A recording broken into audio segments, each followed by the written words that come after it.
Mission 3, Lessons 3 through 7. In these lessons, students are going to learn to add and subtract fractions with unlike denominators. You're also going to apply these fraction skills to real-world contexts. To add and subtract unlike denominators, we're going to first start by drawing rectangular fractional models. And then we are going to find the answer by finding a common denominator. We are also going to solve fraction word problems. Before we can jump into this mission, we need to know some vocabulary words. So we have 4 words that we're going to use during these lessons. The first one is common denominator, then denominator, mixed number, and numerator. Before we can really start any of these, we really need to look at just denominator and numerator. So when we're talking about a fraction has 2 parts.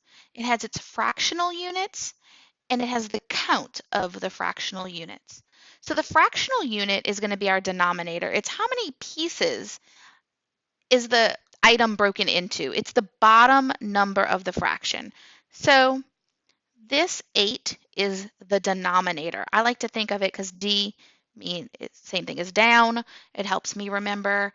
But in this case, the number would be broken into 8 pieces. The numerator is the top number. So if D is down, the other number should be the numerator. It's how many of those pieces do we have or are we discussing? In this case, we're talking about 1 of the 8 pieces. Fractions are always part over whole. So in this case, 8 is the whole. I would need 8 pieces to make the whole number. I have 1 piece. That's the part I have. Common denominators. So that means a common fractional unit. For example, if I had a number like 1/2 and I also had 1/6, the common denominator here would be 6. So to make these common denominators, the 1/2 would have to become something over 6. Well, I would multiply by 3 to get that 6, so the numerator would be multiplied by 3.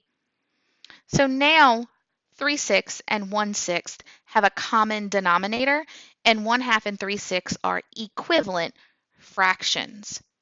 A mixed number. A mixed number is a number made up of a whole number and a fraction. For example, something like 13 and 42 hundredths. Here we have a whole number, here we have a fraction, so we have a mixed number. So when we take a problem like 1/2 and 2/3, and we want to draw that out to figure out what is the sum of those two numbers, the first one, this rectangle would be 1 whole. So this whole thing would be 1. This would also be 1. So here's 1/2, and I can shade that in. Here we broke it into thirds. I have 2/3. So to find a common denominator, I'd kind of have to combine both of those numbers. So what that would look like is this. I would take this 1/2 and I'd half it here, and I'd take this 2/3 and go here. So now my denominator is 6. 1, 2, 3, 4, 5, 6 pieces. So this fraction is now going to become 6 the whole. 1, 2, 3 are shaded. 3/6.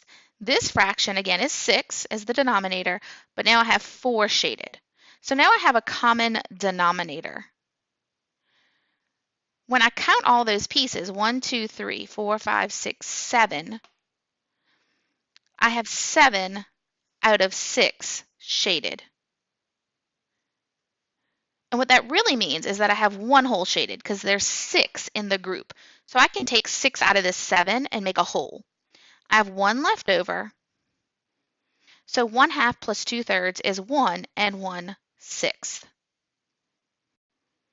Some things you can do at home for practice is number cubes or even just number cards. You draw a card or roll the cube.